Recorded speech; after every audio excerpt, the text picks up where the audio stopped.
রূপপুর আমরা 2,500 মেগাওয়াট আমরা তৈরি করব ভবিষ্যতে কোনো একদিন, এখনো হয়নি, $13 বিলিয়ন দিয়ে।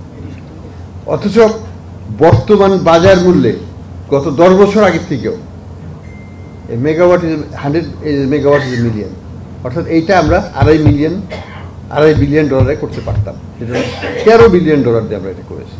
এটা কোনোদিন আমাদেরকে রিটার্ন দেবে? অবশ্যই দেবে না। তো এই জাতীয় ইনভেস্টমেন্ট যদি আমরা করি, পদ্মা ব্রিজের কথা বললেন, অ্যাবসলিউটলি কারেক্ট ডিসিশন, এটা নিয়ে কেউ প্রশ্ন করবে না। পদ্মা রেল নিয়ে প্রশ্ন করছে সবাই, কারণ 4টা ট্রেন যায় দিনে, আমি খরচ করছি 70,000 কোটি টাকা, কী করে টাকা আসবে? 4টা ট্রেনে কয়টা প্যাসেঞ্জার যায়, কয়টা মাল যায় সেখান থেকে?